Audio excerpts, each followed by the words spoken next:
Imaginez, un innocent a payé pour les erreurs de tous les coupables. Croyez-vous vraiment cela? Je n'ai jamais réussi à avaler cette histoire. Le christianisme m'a toujours semblé être un puzzle dont les pièces ne s'emboîtent pas.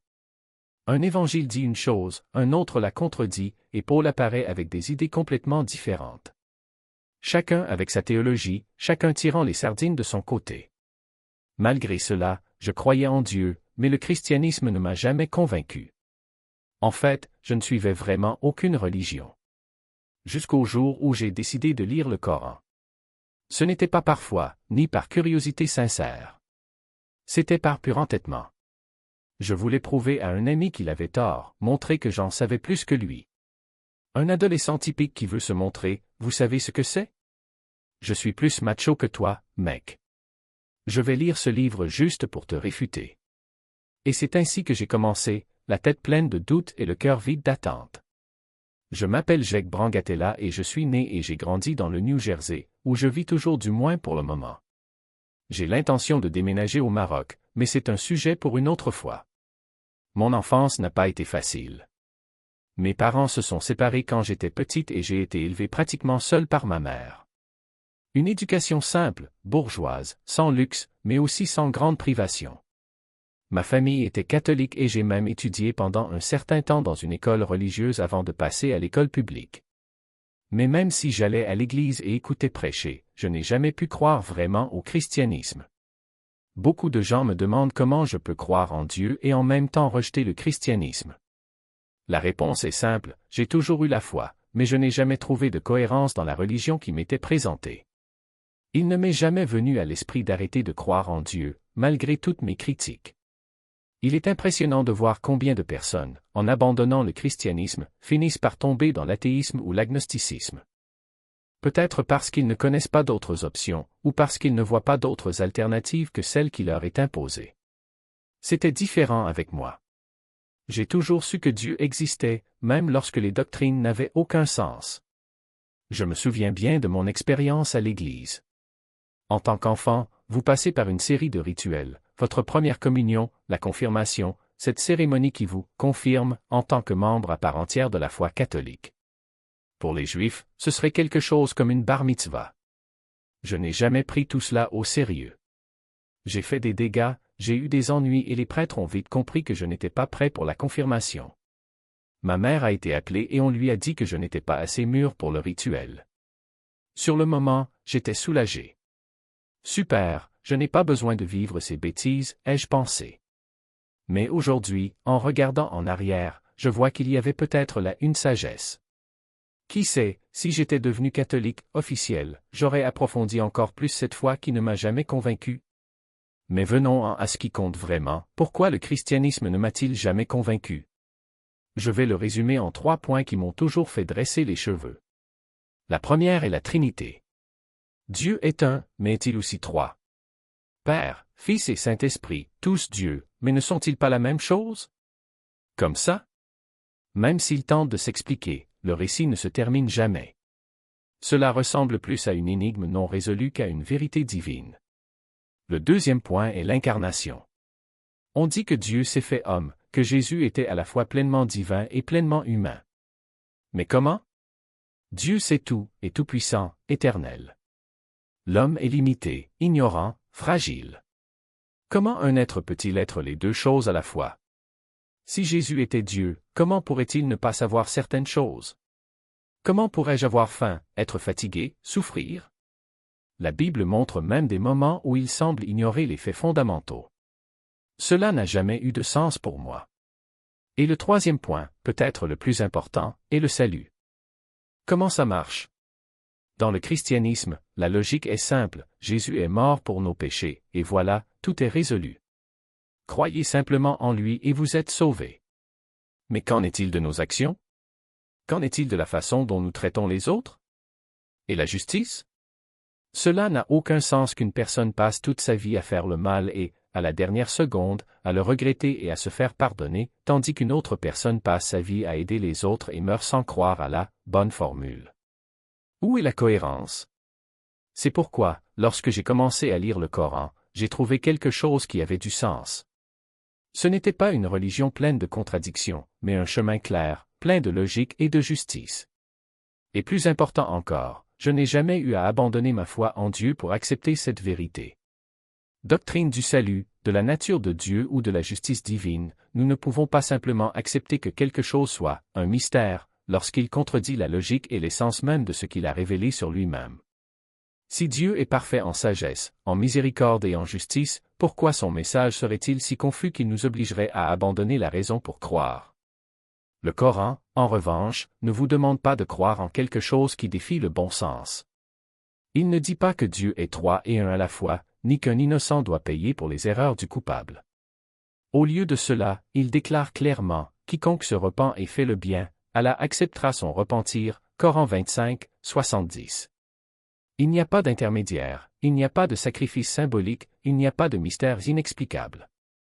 Il n'existe qu'une relation directe entre le Créateur et sa création, où chacun est responsable de ses propres actes.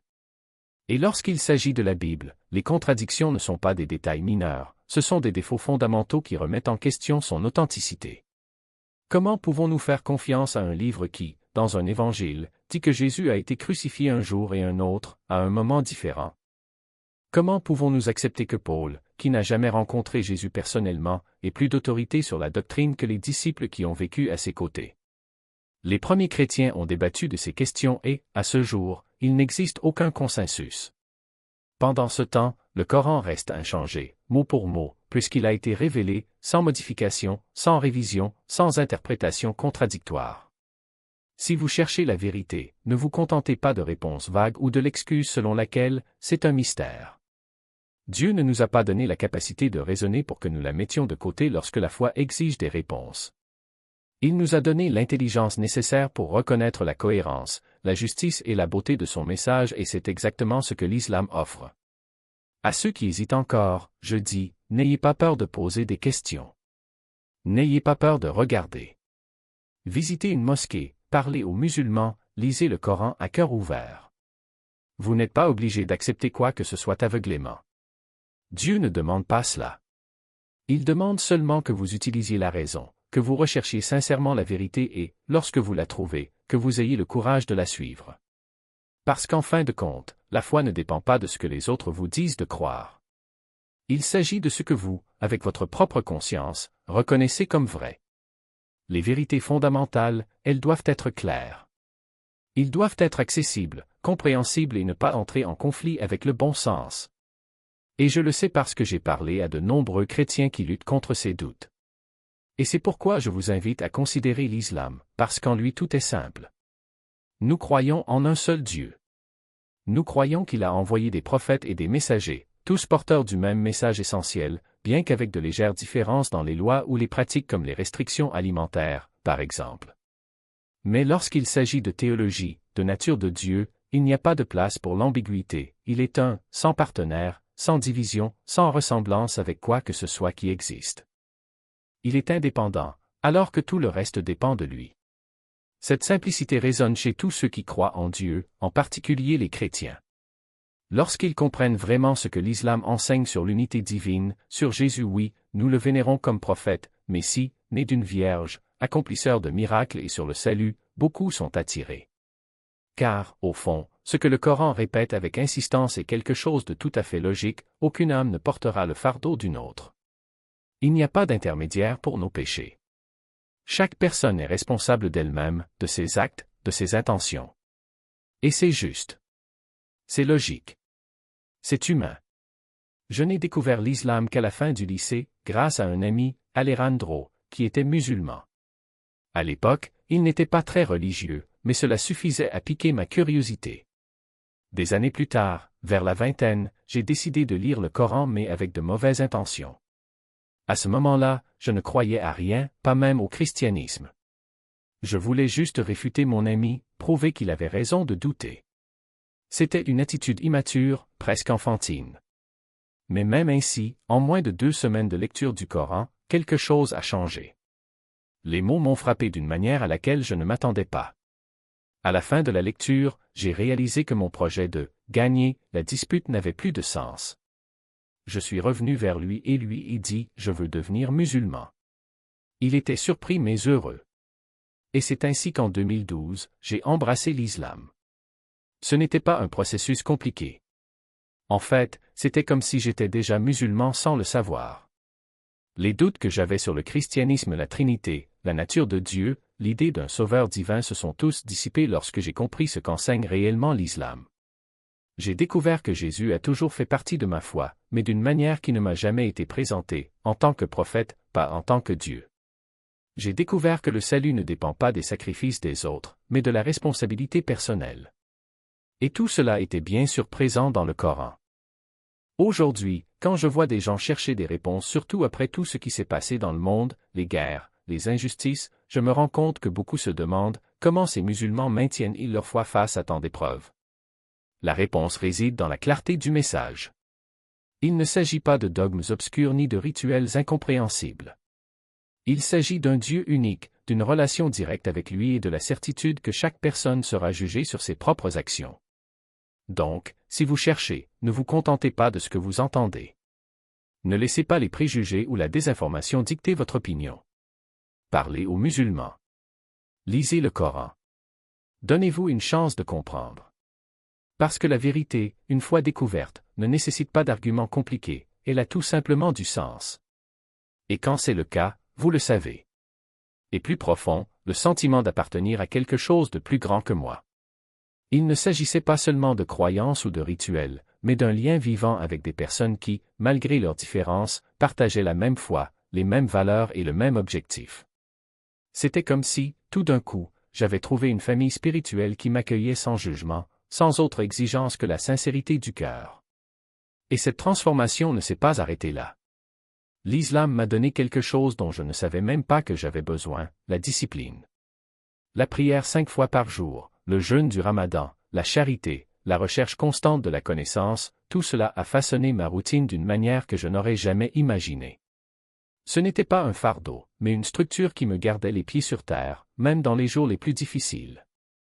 Lorsque vous vous levez avant l'aube pour prier, lorsque vous vous abstenez de manger et de boire sous un soleil brûlant, lorsque vous donnez une partie de ce que vous avez sans rien attendre en retour, vous réalisez que la foi n'est pas seulement quelque chose que vous ressentez, mais quelque chose que vous vivez. Et le plus surprenant? La clarté. Les doutes qui me hantaient auparavant sur la vie, la mort, le but de tout ont commencé à se dissiper. Non pas parce que l'islam offrait des réponses toutes faites à toutes les questions, mais parce qu'il m'a appris à voir le monde différemment. L'idée que tout arrive par la volonté de Dieu, que chaque épreuve est une épreuve et chaque bénédiction une miséricorde, m'a donné une paix que je n'avais jamais connue auparavant. C'était comme si, tout à coup, je pouvais voir la main de Dieu dans chaque détail de ma vie, des plus petites joies aux plus grandes difficultés. Mais le plus grand cadeau était peut-être l'humilité. L'islam m'a montré que peu importe ce que je savais, il y avait toujours plus à apprendre. Peu importe mes efforts, je dépendrais toujours de la miséricorde de Dieu. Et que, même si je me sentais perdu dans le passé, je n'ai jamais été seul. Parce qu'en fin de compte, la foi n'est pas une question de perfection, mais une question de sincérité. Il s'agit de reconnaître que nous sommes fragiles, que nous faisons des erreurs, mais que nous pouvons toujours recommencer, à condition d'être prêts à nous soumettre à la volonté de celui qui sait tout et voit tout. Et si vous lisez ceci et que vous vous demandez si cela vaut la peine d'être exploré, je n'ai qu'une chose à dire, n'attendez pas. Ne laissez pas la peur, le doute ou l'orgueil vous empêcher de rechercher la vérité. Parce que lorsque vous la trouvez, ce n'est pas seulement une croyance qui change, c'est toute votre vie. Et croyez-moi, vous vous demanderez pourquoi vous ne l'avez pas fait plus tôt. Le plus grand défi auquel j'ai été confronté et auquel, d'une certaine manière, je suis toujours confronté. Imaginez grandir dans un monde où tout semble être à vendre, les plaisirs faciles, les distractions constantes, l'illusion que la liberté consiste à faire ce que l'on veut, quand on le veut. Pour beaucoup, c'est la réalité de l'Occident, où le péché n'est pas une exception mais presque une norme. Et moi? J'ai eu de la chance. Non pas parce que j'étais parfait, loin de là, mais parce que, avant même de connaître l'islam, quelque chose en moi résistait. C'était peut-être l'exemple des membres de ma famille, marqués par des addictions qui détruisaient les maisons. Peut-être s'agissait-il d'un instinct de survie, d'une voix intérieure qui murmurait « Ce n'est pas pour toi ». Alors oui, j'ai échappé à la drogue, à l'alcool, aux nuits sans but. Mais cela ne voulait pas dire que j'étais libre. Parce que le péché n'est pas seulement ce que nous faisons, c'est aussi ce que nous ne faisons pas. Et j'ai arrêté de faire la chose la plus importante, consacrer à Dieu ce qui lui était dû. Avons-nous vécu des journées chargées, entre travail, études, obligations et foi? C'était pour plus tard. Pour quand il restait du temps. Pour quand l'envie se fait sentir. Mais l'islam ne fonctionne pas ainsi. Il n'attend pas. Il exige avec amour, mais exige que vous réorganisiez votre vie autour de lui. 5 fois par jour, vous vous arrêtez. 5 fois par jour, vous vous rappelez que vous n'êtes pas seul. 5 fois par jour, vous réalignez vos pas. Et ça change tout. Soudain, votre journée n'est plus une série de tâches aléatoires. C'est une carte dessinée par la volonté divine. Planifiez-vous des réunions, des voyages, des rendez-vous en pensant, où serai-je à l'heure de la prière? Où vais-je trouver un endroit pour me prosterner? Ce n'est pas une prison, c'est une libération. Parce qu'au fond, nous avons tous besoin de structure. Nous cherchons tous une direction. Et l'islam propose ceci, un rythme sacré qui transforme le chaos en ordre, la dispersion en but. Bien sûr, tout le monde ne comprend pas. Ma famille, par exemple, a mis beaucoup de temps et prend encore beaucoup de temps à l'accepter. Ma mère, en particulier, était confuse, voire effrayée. Pourquoi veux-tu être musulman? Pourquoi parler arabe? Qu'est-ce que c'est, au fait? Elle a grandi dans un monde où l'islam était décrit comme quelque chose de lointain, de menaçant, presque exotique. Et moi? J'étais son fils, élevé par elle, protégé par elle. Comment expliquer qu'il ne s'agissait pas d'une rébellion, mais d'un choix? Qu'il ne s'agissait pas d'un abandon, mais de retrouvailles? Il y a eu des moments difficiles. Comme lorsque, peu après ma conversion, elle m'a interdit de parler arabe chez elle. J'aurais pu réagir avec colère, mais l'islam m'a appris autre chose, la patience. Respect. Même lorsqu'ils ne comprennent pas, même lorsqu'ils résistent, nos parents méritent notre honneur. J'ai donc avalé les paroles dures et essayé de montrer, par des actions, que ma foi ne m'en éloignait pas, elle me rapprochait simplement de quelque chose de plus grand. Avec le temps, les choses se sont améliorées. Ma mère ne comprend toujours pas tout, mais elle me pose déjà des questions sur mes prières, elle s'inquiète déjà de cuisiner quelque chose que je puisse manger. Bien sûr, il y a encore des tensions comme lorsqu'ils veulent que je participe à quelque chose qui va à l'encontre de mes principes. Mais il y a un équilibre, aimer ma famille sans abandonner ma foi. Sans diluer ma dévotion. Sans échanger la vérité contre l'approbation. Parce qu'en fin de compte, l'islam n'est pas qu'une religion. C'est un mode de vie qui demande du courage, le courage d'être différent, de tenir bon, d'aimer même quand on n'est pas aimé de la même manière. Et si vous vous demandez si cela en vaut la peine, je vous le dis, il n'y a pas de prix pour la paix que procure le fait de savoir que vous êtes sur la bonne voie. Même si le monde entier ne comprend pas, ils ont élevé Jésus à une place qui ne lui appartient pas. Et le plus triste est que, ce faisant, ils ont non seulement déformé le message qu'il apportait, mais s'éloignent également de l'essence du pur monothéisme qu'il prêchait lui-même. Imaginez, Jésus, qui a passé sa vie à enseigner l'adoration d'un Dieu unique, se transforme en objet d'adoration. Quelle ironie!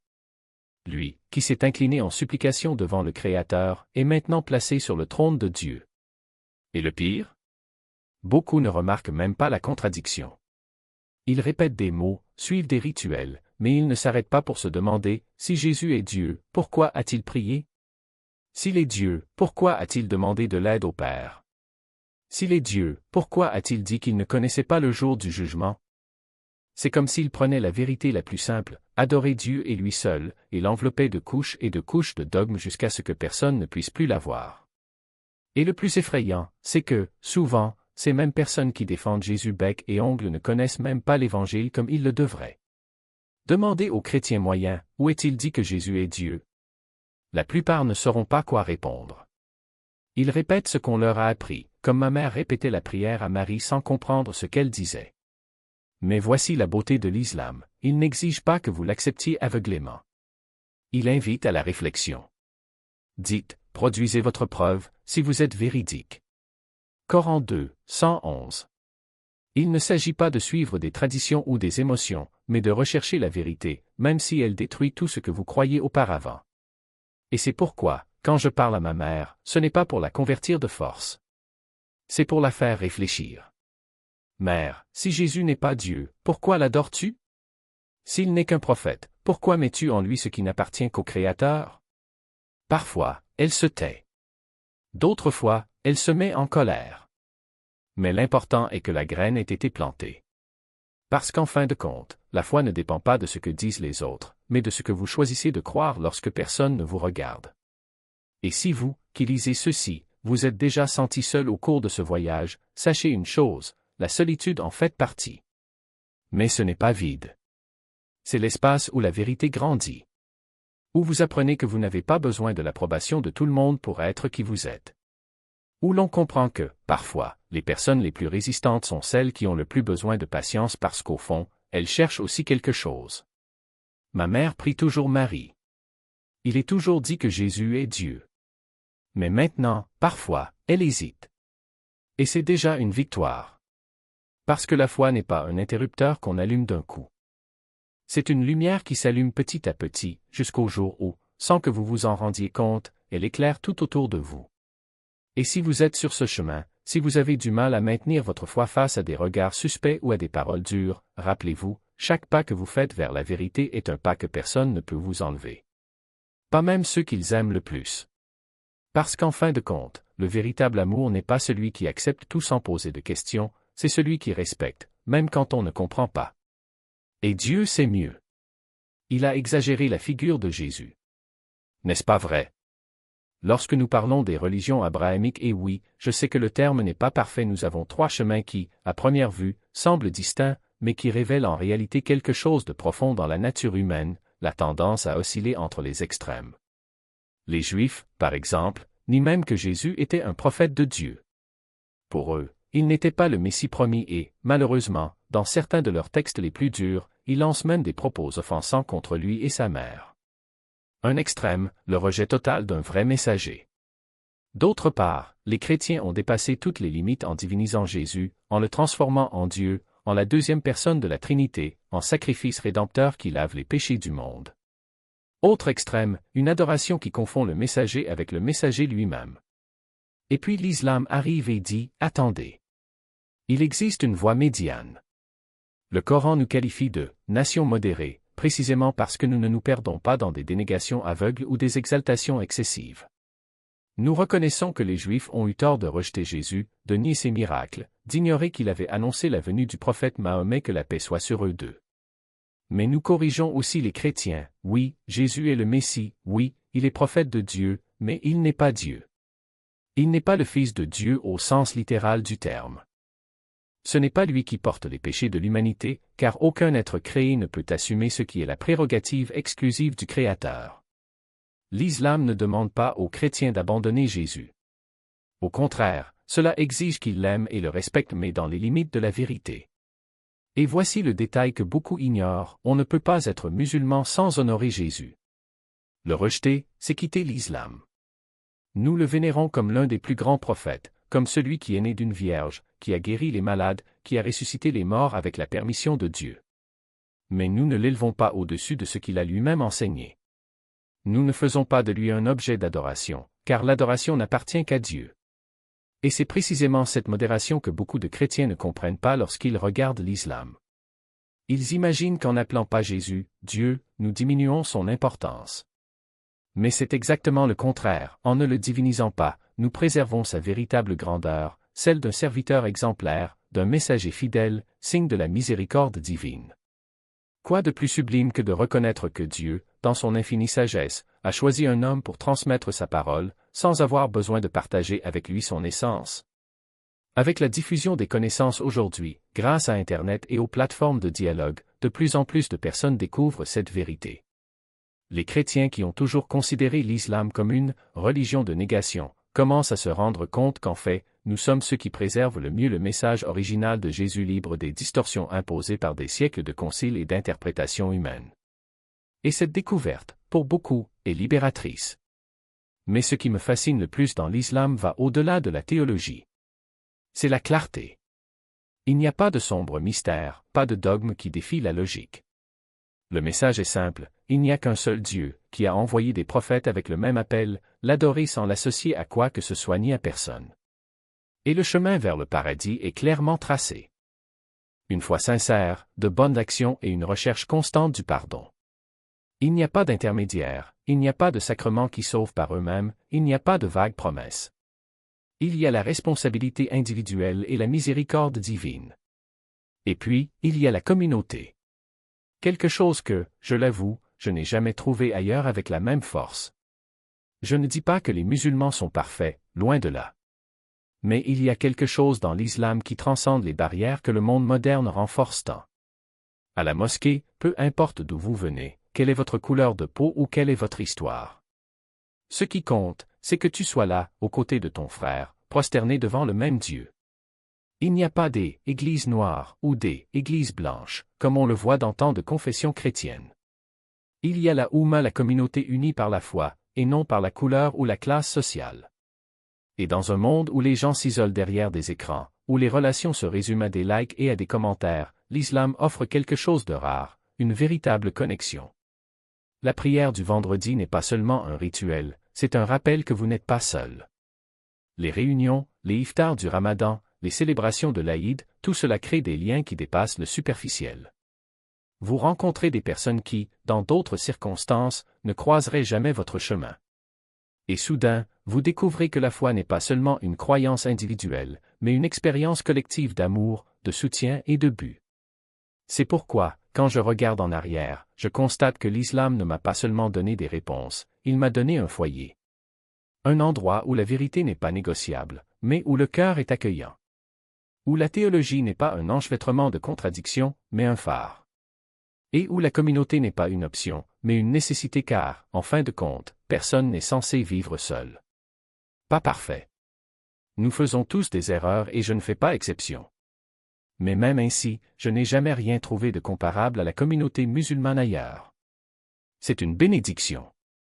Comment expliquer tout ce qu'Allah représente?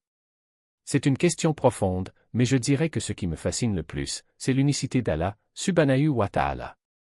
Venant d'un milieu chrétien, des doutes m'accompagnaient toujours, la Trinité, la divinité de Jésus, des concepts qui n'avaient jamais eu de sens pour moi.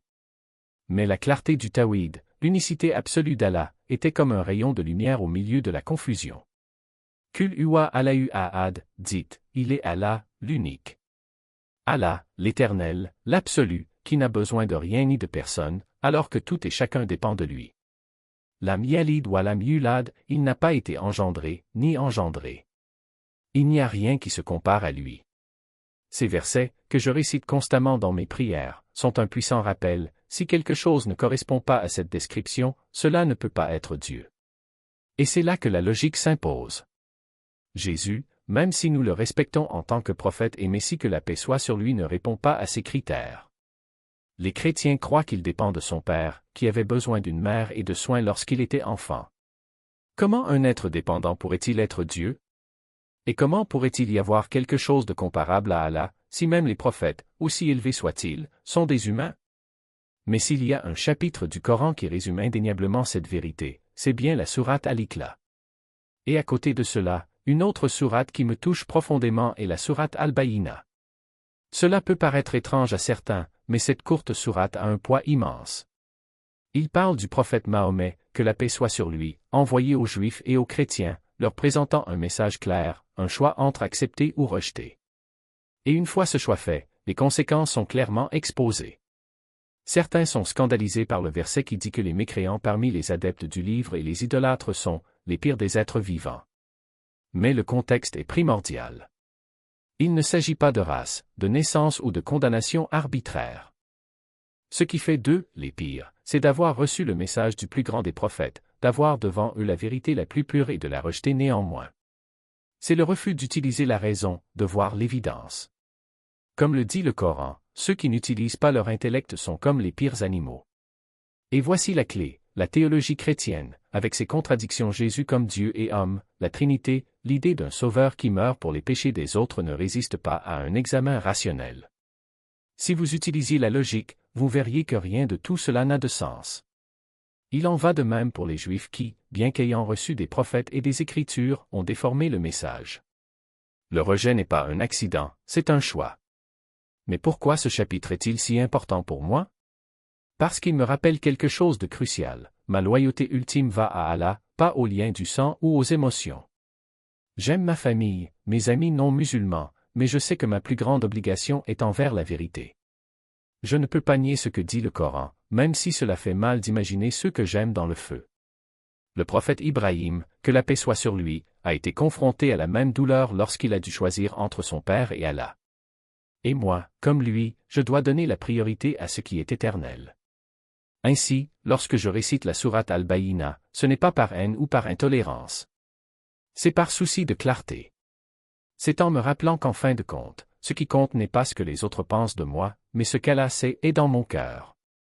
Et cela, même dans les moments les plus difficiles, la vérité ne se négocie pas. Elle l'est tout simplement. Une foi aveugle, mais plutôt une foi qui dialogue avec la raison. Et c'est exactement ce qui le rend unique, il ne vous oblige pas à abandonner la pensée critique, mais vous invite à l'utiliser pour voir les signes d'Allah dans chaque détail de la création. De la complexité d'une cellule à l'immensité des galaxies, tout pointe vers un créateur, et l'islam n'a pas peur de cette évidence. Il la serre dans ses bras. Mais ce n'est pas tout. L'islam accueille également le cœur. Ce n'est pas une religion froide, composée de simples rituels mécaniques. C'est une connexion vivante avec le divin, où chaque sujet, chaque larme versée en signe de repentir, chaque moment de gratitude se transforme en un dialogue intime avec Allah. Et c'est quelque chose qu'aucune philosophie ou idéologie laïque ne peut offrir. Parce qu'après tout, l'être humain n'est pas seulement un esprit ou une simple émotion.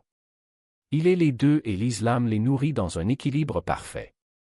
Et ce n'est pas tout, l'islam n'est pas une foi qui se contente d'être une simple croyance personnelle, enfermée derrière 4 murs. C'est un mode de vie complet, qui régit tout, depuis les relations les plus intimes jusqu'aux enjeux de société les plus larges. Il vous apprend à vous comporter avec votre famille, à mener vos affaires de manière équitable, à traiter les autres avec miséricorde, même ceux qui ne sont pas d'accord avec vous. Et ce n'est pas de la théorie. C'est de la pratique. Il s'agit de voir les Sahaba, ceux qui ont vécu aux côtés du prophète, que la paix soit sur lui, transformer une société pétrie d'ignorance en un phare de civilisation, simplement en suivant les principes qui leur ont été révélés. Maintenant, vous vous demandez peut-être, mais pourquoi devrais-je considérer l'islam en particulier?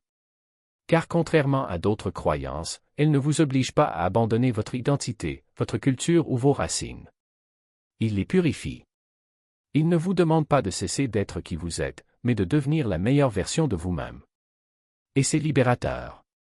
Parce qu'au fond, nous recherchons tous quelque chose qui donne un sens à notre existence, qui nous dise pourquoi nous sommes ici et où nous allons ensuite. L'islam répond à ces questions sans détour, sans contradiction, sans laisser place aux doutes qui rongent l'âme. Et ne vous y trompez pas, ce n'est pas un choix neutre. C'est un choix qui définit votre destinée éternelle. Parce que, comme le dit le Coran, et quiconque recherche une religion autre que l'islam n'en sera jamais accepté et, dans l'au-delà, il sera parmi les perdants. 3, 85. Des mots durs? Oui. Mais nécessaires. Parce que l'éternité n'est pas un jeu. Ce n'est pas quelque chose que vous pouvez reporter ou ignorer. Et lorsque vous êtes confronté à la vérité, l'indifférence devient une décision et une décision lourde de conséquences. Alors je vous demande, si la vérité est sous vos yeux, si les signes se répandent partout, si la miséricorde d'Allah est ouverte à quiconque la cherche, pourquoi hésiter? Pourquoi se contenter de moins que ce qu'il a préparé pour vous? Parce qu'en fin de compte, il ne s'agit pas de ce que les autres penseront, ni de ce qui est le plus simple. Il s'agit de ce qui est juste. Et ce qui est juste demande souvent du courage. Et ce courage n'est pas réservé qu'aux grands héros du passé. Elle est pour toi. Aujourd'hui. Maintenant. Parce que le paradis n'est pas un prix réservé à quelques-uns. C'est une promesse pour ceux qui luttent, pour ceux qui choisissent la lumière même lorsque les ombres tentent de les aveugler. Et Allah ne demande pas plus que ce que vous pouvez donner. Il vous demande seulement de faire de votre mieux. Alors si vous lisez ceci, si ces mots résonnent quelque part en vous, sachez que ce n'est pas par hasard. C'est une vocation. Et c'est à vous de répondre. Parce que le jour du jugement dernier, il n'y aura aucune excuse. Il n'y aura pas de « je ne savais pas » ou de « je n'ai pas eu le temps ». Il n'y aura que la vérité et votre choix. Et ce choix commence maintenant. Un équilibre parfait pour ceux qui recherchent un sens, non seulement dans l'éternité, mais dans le présent. Parce que l'islam n'est pas une évasion de la vie, c'est la clé pour la vivre pleinement, sans excès ni privation. D'autres croyances peuvent offrir des fragments de satisfaction, l'une promet l'extase spirituelle, une autre fait appel à la raison, mais aucune n'unit ce à quoi les êtres humains aspirent réellement. L'intellect réclame des réponses logiques, le cœur cherche une connexion divine et l'âme demande un but. Et c'est exactement ce que l'islam propose non pas comme un ensemble de règles froides, mais comme un chemin vivant, qui respecte la nature avec laquelle Allah nous a créés. Regardez ceux qui nient cette vérité. Ils échangent le culte du Créateur contre le culte de leurs propres désirs, comme s'ils pouvaient inventer le bien et le mal, le juste et le juste, comme si la vie était un jeu sans règles. Mais que se passe-t-il lorsque l'homme devient son propre Dieu? L'histoire répond. Des sociétés entières plongent dans un vide déguisé en liberté, des plaisirs vides, des addictions qui consomment, des relations qui ne nourrissent pas, une recherche incessante de quelque chose qui ne se réalise jamais. Ils courent après les émotions, les sensations, les « oh » momentanés, mais au final, ce qui reste est un vide plus grand que le précédent. Parce qu'Allah nous a créés avec un besoin intrinsèque de transcendance et aucun plaisir terrestre, aussi intense soit-il, ne peut le remplacer. L'islam ne vous demande pas d'abandonner le monde, ni de vous y perdre. Il enseigne comment naviguer entre les deux extrêmes, ce n'est pas l'ascétisme radical, qui rejette toute joie terrestre, ni l'hédonisme débridé, qui fait de la vie une course aux plaisirs éphémères. C'est l'équilibre. Vous pouvez avoir une maison confortable, une carrière prospère, une famille aimante, mais rappelez-vous que rien de tout cela n'est une fin, mais simplement un moyen d'atteindre un objectif plus grand. Vous pouvez profiter des bénédictions d'Allah, mais avec gratitude, modération et conscience que tout lui appartient. Ce n'est pas une privation, c'est de la sagesse. Ce n'est pas une restriction, c'est une vraie liberté. Et c'est pourquoi le Coran nous appelle la nation intermédiaire, parce que nous ne nous égarons pas dans les extrêmes. Nous ne déformons pas le message des prophètes et nous ne nous noyons pas non plus dans les plaisirs de ce monde. Nous suivons le droit chemin, celui qu'Allah nous a tracé, car il sait mieux que quiconque ce qui nous rend heureux, ce qui nous complète, ce qui nous amène au paradis. Et lorsque vous vous éloignez de ce chemin, lorsque vous échangez la direction divine contre vos propres désirs, c'est là que la confusion commence. C'est alors que surviennent des crises existentielles, des dépressions, le sentiment qu'il manque quelque chose, même quand on a tout. Donc, si vous cherchez des réponses, ne vous contentez pas de fragments. Ne laissez pas les critiques déformer ce qu'est réellement l'islam.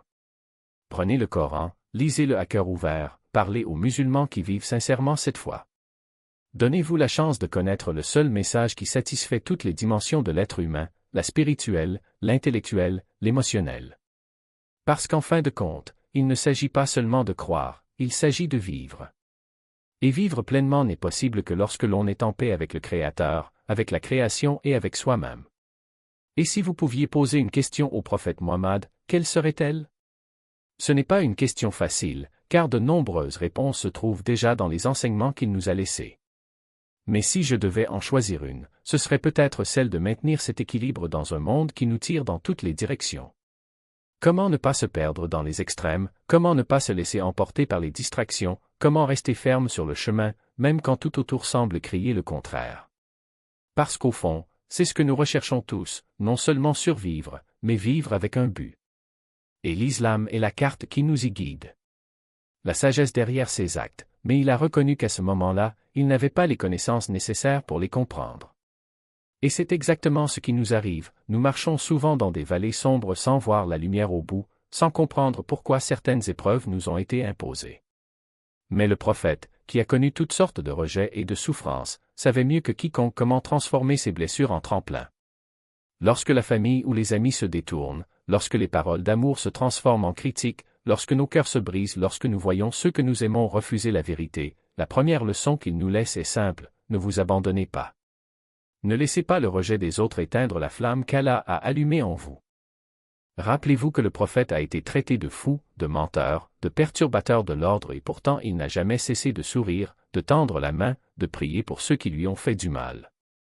Il nous a appris que la patience n'est pas passivité, c'est une résistance active, c'est rester ferme même quand le monde entier semble être contre nous. Et lorsque le doute murmure, pourquoi ne voit-il pas ce que je vois? Cela nous rappellerait quelque chose d'encore plus profond, l'acceptation n'est pas le but, la sincérité l'est. Ce qui compte n'est pas combien de personnes adhèrent au message, mais si vous l'acceptez réellement. Si vous l'aviez vécu avec intégrité, si vous le portiez dans votre poitrine même lorsque personne d'autre ne le reconnaissait. Car en fin de compte, Allah ne nous jugera pas sur le nombre de disciples que nous avions, mais sur la qualité de notre foi lorsque nous étions seuls. Quant aux bonnes actions qui pèsent le plus dans la balance, il nous a déjà donné la réponse, la constance. Ce ne sont pas les grands gestes faits une fois et oubliés qui nous sauvent, mais les petites graines arrosées chaque jour. Un sourire sincère, une parole de patience, un acte de charité que personne ne voit, telles sont les briques qui construisent le paradis. Et quand l'épuisement s'installe, quand la solitude pèse lourd, il nous disait, Allah ne charge pas une âme au-delà de ses capacités. Si vous êtes debout, même si vous chancelez, c'est la preuve qu'il croit en vous. Et au jour du jugement, lorsque les pages de nos actes seront ouvertes, ce que nous souhaiterons le plus n'est pas d'avoir été parfaits, mais d'avoir été sincères. Que Allah voie en nous non pas un serviteur impeccable, mais un cœur qui a essayé, qui a fait des erreurs, qui s'est repenti et qui a recommencé. Qu'il retrouve dans nos intentions la pureté qui manquait à nos actions. Parce que sa miséricorde, comme le dit le Coran, englobe toutes choses et c'est là que nous plaçons notre espérance. Quant aux questions que nous lui poserions, pourquoi cela est-il arrivé? Pourquoi a-t-il permis cela? Peut-être que la réponse se trouve déjà entre les lignes de notre propre voyage. Combien de fois avons-nous regardé en arrière et reconnu que ce qui semblait être un échec était en réalité une réorientation? Que la douleur qui nous a brisés est ce qui nous a rendus plus forts. Le prophète savait que la vie est un livre dont les chapitres n'ont de sens que lorsqu'on arrive à la fin. Et pourtant, lorsque nous nous tenons devant Allah, nous pouvons découvrir que certaines questions n'ont pas besoin de réponse parce que le voyage lui-même était la réponse. Et s'il y a quelque chose qui nous intrigue encore, qui nous fait remettre en question la sagesse de certaines épreuves, souvenons-nous de Musa, que la paix soit sur lui, et d'Al-Qidr. Ce qui semblait injuste, le bateau endommagé, l'enfant enlevé à ses parents, s'est finalement révélé être un acte de miséricorde plus grand. C'est la vie, un puzzle dont les pièces ne s'emboîtent que lorsque l'on regarde en arrière. Et quand nous nous tiendrons enfin devant Allah, peut-être qu'il nous montrera que chaque larme, chaque doute, chaque nuit blanche était un fil invisible tissant quelque chose de plus beau que nous ne pourrions jamais l'imaginer. En attendant, nous continuons. Avec foi, avec patience, avec la certitude qu'en fin de compte, tout ce qui compte, c'est qu'ils nous connaissent mieux que nous-mêmes. Et s'il nous a choisis pour porter cette lumière, c'est parce qu'il a confiance que nous ne la laisserons pas s'éteindre. Ou, comme on dit, il a parfaitement compris pourquoi. Mais la véritable leçon que je tire de cette histoire est précisément celle sur laquelle nous avons déjà réfléchi, il y a des moments dans la vie la nôtre ou celle de ceux que nous aimons où les choses n'ont tout simplement pas de sens. Parfois, ils semblent même injustes. Pourquoi Allah permettrait-il cela? Pourquoi n'intervient-il pas? Et il est naturel que le cœur soit agité. Mais c'est là que réside la beauté de la foi, même un messager d'Allah, qui était plus proche de la vérité qu'aucun d'entre nous, a été confronté à des situations qu'il ne comprenait pas. Non pas parce qu'il manquait de sagesse, mais parce que la sagesse divine est un océan et que nous ne sommes que des gouttes qui voient à peine au-delà de la surface elle-même. Il a interrogé, il a souffert, il a cherché des réponses et quand l'explication est arrivée, tout s'est éclairé. Car derrière chaque épreuve, chaque douleur, il y a une hikma, une sagesse que seul Allah connaît dans son intégralité. Ce n'est pas une faiblesse. Ce n'est pas de l'incrédulité. C'est l'humanité. Et la plus grande preuve de confiance est précisément de continuer à croire, même lorsque les yeux ne voient pas et que l'esprit ne comprend pas. Parce que le jour où nous nous tiendrons devant lui, toutes les pièces se mettront en place. Toutes les questions restées sans réponse trouveront leur place. Et alors, peut-être, nous comprendrons que ce qui semblait être un labyrinthe sans issue était en réalité le chemin le plus court vers la miséricorde. En attendant, ce n'est pas à nous de juger les plans d'Allah, mais de lui faire confiance. Ayez confiance qu'il sait ce que nous faisons, ce que nous ressentons, ce que nous portons en silence. Ayez confiance que, même lorsque la nuit semble interminable, l'aube est déjà écrite. Et quand nous le trouverons enfin, que ce soit avec un cœur léger, non pas parce que nous avons toutes les réponses, mais parce que nous avons vécu chaque question avec la certitude qu'il ne nous a jamais abandonnés. Que Allah nous rende dignes de cette rencontre. Qu'il nous accorde la grâce de le voir, d'entendre sa voix, de ressentir sa paix. Car après tout, la plus grande récompense au paradis, ce ne sont pas les jardins ou les rivières, mais son propre regard sur nous. Et s'il nous a choisis pour parcourir cette terre, c'est parce qu'il a vu en nous la capacité d'y arriver même si, pour l'instant, nos pas tremblent encore.